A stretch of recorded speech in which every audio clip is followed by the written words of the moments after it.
Hello दोस्तों, education world में आपका स्वागत है।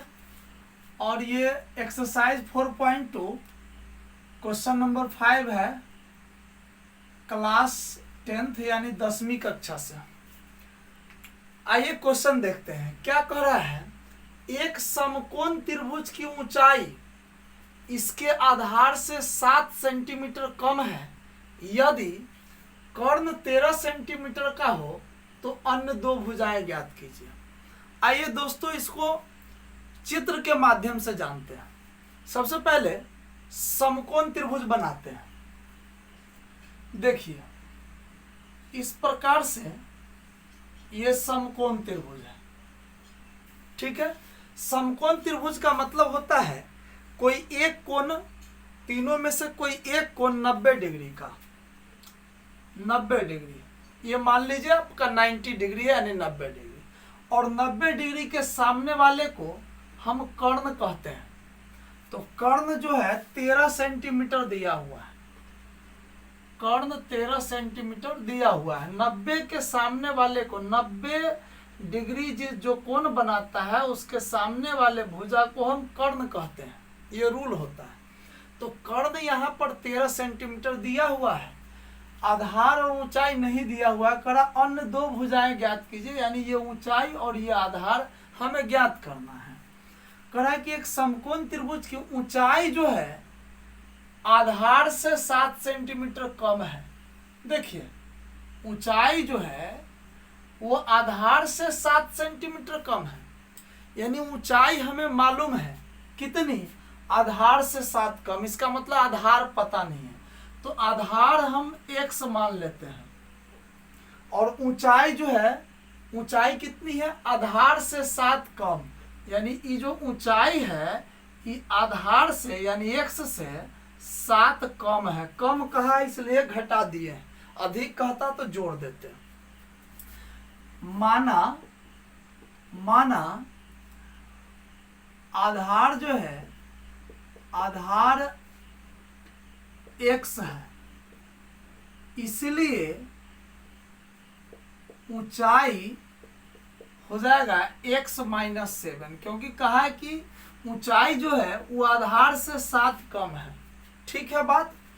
प्रश्न से क्या कहता है प्रश्न तो जो कहा वो हमने बना लिया।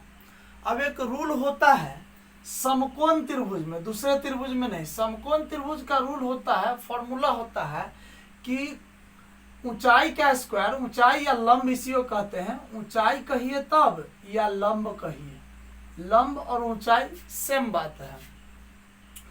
तो यहाँ पे कह रहा है कि जो फॉर्मूला होता है वो होता है लंब स्क्वायर प्लस आधार स्क्वायर बराबर कर्ण स्क्वायर। लिखते हैं पाइथागोरस प्रमेय से, पाइथागोरस प्रमेय से, पाइथागोरस प्रमेय होता है लंब स्क्वायर प्लस आधार स्क्वायर बराबर कर्ण स्क्वायर। ये फॉर्मूला होता है समकोण त्रिभुज के लिए, पाइथागोरस ने इसको सिद्ध किया था। अब देखिए लंब जो है ऊंचाई को कहते थे, लंब x माइनस 7 है, तो x माइनस 7 का स्क्वायर होल स्क्वायर प्लस आधार का स्क्वायर, आधार x है तो x का स्क्वायर बराबर कर्ण कितनी है तो 13 है, 13 का स्क्वायर। अब a माइनस बी का होल स्क्वायर पे फॉर्मूला होता है a स्क्वायर माइनस 2 फॉर्मूला से, ए बी 2ab, तो ab ये दोनों है तो इस दोनों को गुना कर देंगे, प्लस बी स्क्वायर तो 7 का स्क्वायर, अब प्लस ये वाला x स्क्वायर, अब बराबर 13 का स्क्वायर 169, फिर x स्क्वायर माइनस 2 सत्ते 14x प्लस 7 का स्क्वायर 7 सत्ते 49 प्लस x स्क्वायर बराबर 169। एगो x स्क्वायर यहाँ पे है और दूसरा x स्क्वायर यहाँ, दोनों प्लस में इसलिए जुट जाएगा 2x स्क्वायर। एगो x स्क्वायर, एगो x स्क्वायर, दूगो x square, minus 14x plus 49, अब प्लस 169 को इधर लाएंगे, माइनस 169, कुछ नहीं बचा तो 0। अब 2x स्क्वायर -14x और 169 में से 49 घटा देंगे, 9 में से 9 0, 6 में से 4 2, यानी -120 हो जाएगा। 169 में से 49 120 बराबर 0। अगर यहाँ पे हम 2 कॉमन ले लें, 2 कॉमन ले लेंगे तो x² माइनस 2 7 14, 7x माइनस 2 से 120 में 60 बार में बराबर 0। अब क्या करेंगे देखिए, अब ये x² माइनस 7x माइनस 60 बराबर 0 कहेंगे। ये 2 कहाँ गया, 2 गुना में है तो यहाँ बट्टे में आ जाएगा, 0 के बट्टे में जो आएगा वो 0 बन जाता है। इसलिए 0 अगर बराबर के इस ओर अगर 0 रहे तो जो भी गुना में रहेगा उसको लिखने की जरूरत नहीं होती है। आइए अब देखते हैं, यहाँ ये अब द्विघात समीकरण आ गया। और द्विघात समीकरण जो 3 पदों में होता है उसको फर्स्ट इंटू लास्ट करके बनाते हैं। फर्स्ट लास्ट कैसे करते देखिए, x² ये -60 बराबर 0, यानी प्रथम पद तीसरा लास्ट पद या तीसरा पद बराबर 0। बीच वाले पद में 2 शर्त होता है। क्या शर्त होता है, -60 को x² से गुना करेंगे, -60x²। अब देखिए -7x को 2 पदों में तोड़ना है। कितना कितना लिखे कि घटाव है ना, तो दोनों के घटाने पर -7x और गुना करने पर -60x²।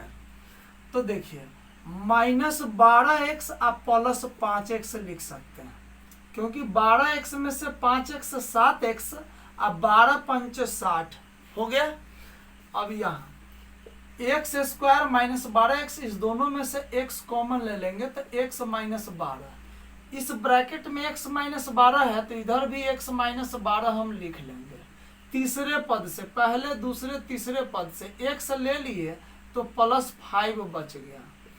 अब x माइनस 12 यानी दोनों ब्रैकेट में से एगो और फिर ब्रैकेट के बाहर वाला x + 5 बराबर 0। तो x माइनस 12 बराबर 0 तो x बराबर 12, x + 5 बराबर 0 तो x बराबर -5। तो जो माइनस में होता है वो अमान्य होता है। क्यों? क्योंकि किसी भी चीज का माप कभी भी माइनस में होता ही नहीं है। चाहे वो भुजा को मापिए, आप शर्ट सिलवाने जाते हैं उसको मापिए, किसी भी चीज को मापेंगे तो वो माइनस में नहीं होता है, 1 से स्टार्ट ही होता है।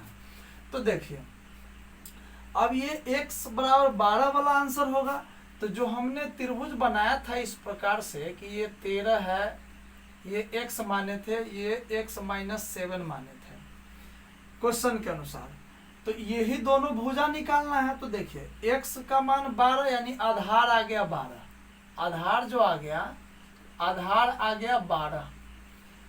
और यहाँ पे अगर x -7 है तो 12 रख देंगे तो 12 - 7, तो 12 में से 7 5, यानी ऊंचाई जो हो जाएगा वो 5 हो जाएगा। इस प्रकार से आपका आंसर रहा। ठीक है, thanks for watching this video.